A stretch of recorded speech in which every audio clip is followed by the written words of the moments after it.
Most Republicans in the Senate and one Democrat have rejected a resolution that would have reined in President Trump's war powers against Iran without permission from Congress. A House vote is expected today, and the resolution faces an uphill climb there as well. Joining us now is Republican Congressman Warren Davidson of Ohio. He serves on the House Foreign Affairs Committee and is an Army veteran, we should note. Congressman, nice to have you on. So our understanding is you're planning to break with most of your party and vote for this war powers resolution. Explain why. Well, look, the Constitution is very clear that wars of choice, where it's not repelling an imminent threat to the United States, are declared. They're declared by Article 1, Section 8 by Congress. And of course, Article 2 says, of course, the president is the commander in chief. He executes any war that is declared, and he has a clear path to act in defense of the United States. So if it was to repel an imminent threat, of course, he should be able to do that. And that's where you get, Senator Tom Cotton trying to say, well, it's been imminent for 47 years. I don't think that's what those words mean. And right now, the meaning of the word Republicans are struggling with is what is a war? It's about as laughable as when Democrats struggled with what is a woman. Well, on the war front, let's talk about that. I want to play how some members of your own party have described what's going on with Iran. Let's listen. Then we may have casualties. That often happens in war. We're doing very well on the war front. We set the terms of this war from start to finish. 9,000 Americans have been able to leave the region since the start of this war. Nobody should classify this as war. It is combat operations. I wouldn't call this a war as much as I'd call it a conflict that should be very short and sweet. I don't know if this is technically a war. We have declared war. So if we haven't declared war, then I don't see that. The president hasn't asked us to declare war yet, but they have declared war on us. Do you consider it a war? It's a significant military operation. Strategic strikes are not war. They have declared war on us.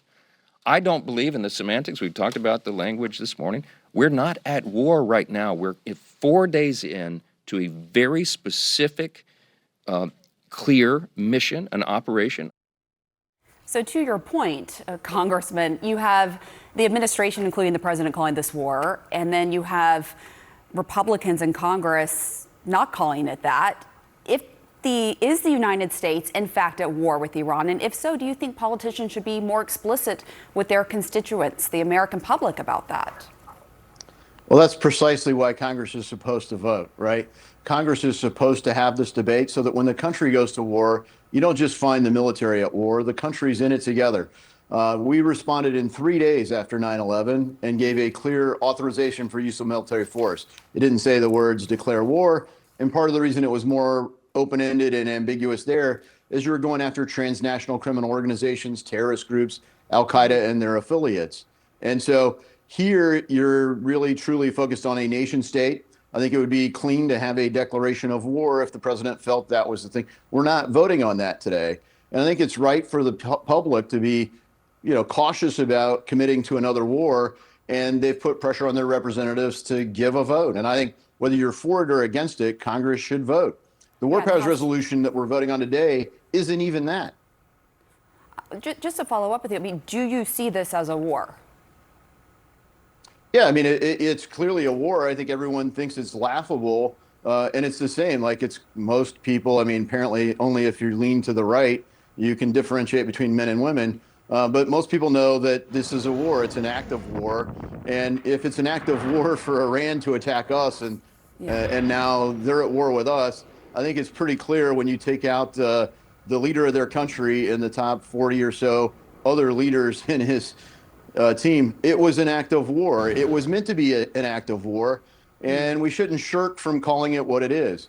So, Congressman, is this a war? Well, come on.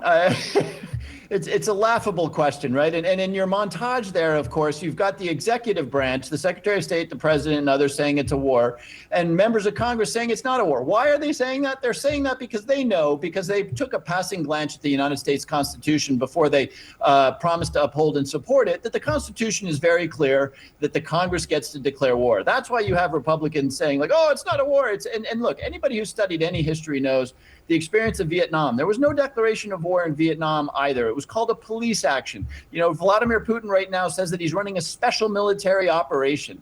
The fact that you don't call it a war does not do away with the fact that you are brutally abnegating on your constitutional responsibility in the context of 6 Americans dead, in the context of billions of dollars of taxpayer money being spent, in the context of gasoline prices already up almost $0.25 a gallon. It is the responsibility of the Congress to at least consider whether this is wise or not. And it is shocking to me to see more than half of Congress, the Republicans, say that we don't want to do that. We don't want to do that. This is not the Congress of the United States anymore, Wolf. It is the Duma, because whatever it is that the dear leader, Donald Trump, wants is what the Republicans here in the Congress are going to deliver. Do you think the Congress would need to authorize any military action against Iran beyond the 60-day or 90-day window? No.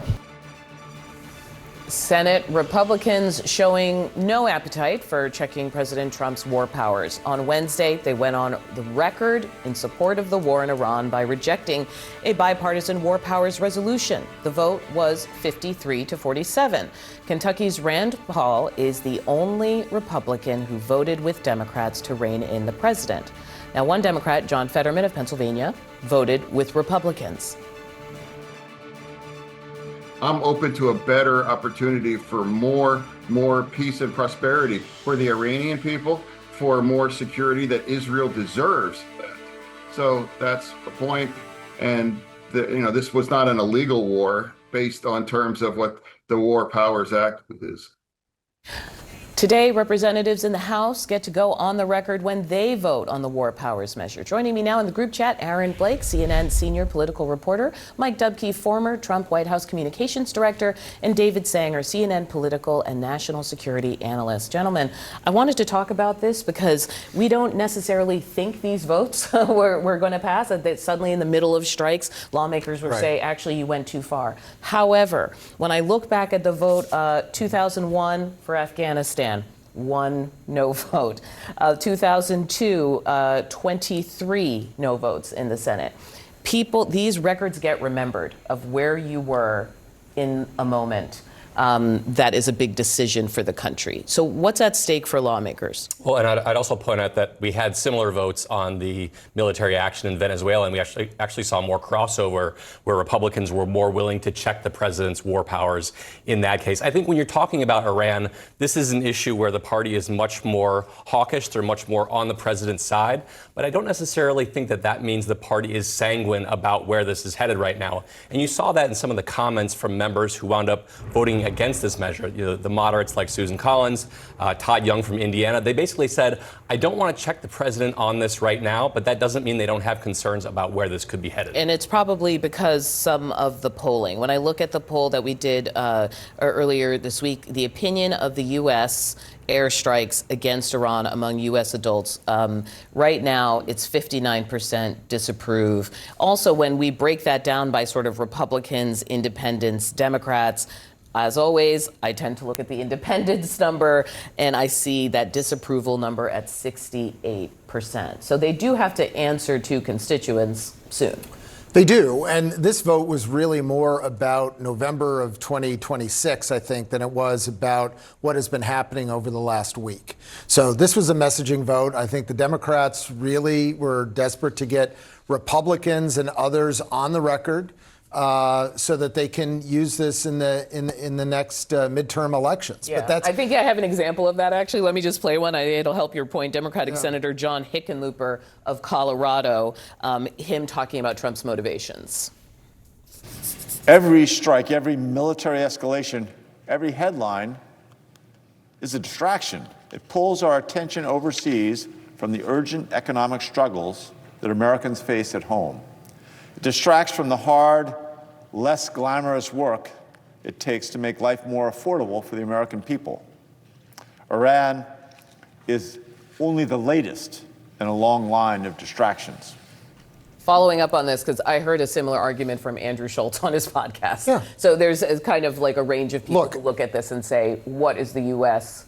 voter getting out of this. In terms of message discipline, I will give this to Democrats right now. They keep coming back to affordability. Whatever the president does, they keep coming back to affordability. So somebody must have gotten the memo from the DNC that that's our pathway forward.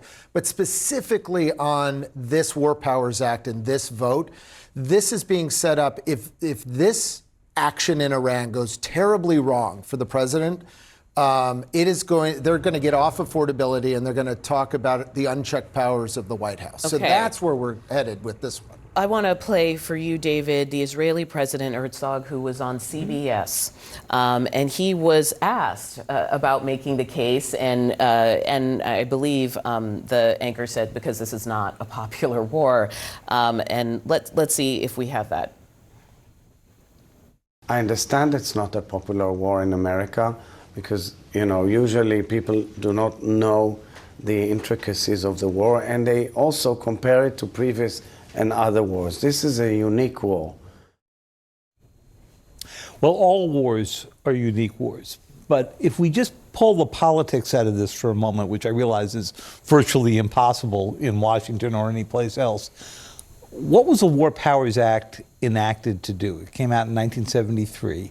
And the concern was that we had gotten into a whole series of wars after World War II, including Korea and Vietnam, without Congress exercising the constitutional duty of a declaration of war or not. It set a category of moments where the president could act by himself or herself if the U.S. was attacked. No answer there, no problem there, and that explains, for example, why presidents have unilateral capacity to deal with nuclear weapons, right, if we're under attack. But in a case like this, essentially a war of choice, the president didn't need to go at this particular moment. The War Powers Act is pretty clear that Congress has got to act, and it has in the past. It acted in the Persian Gulf War.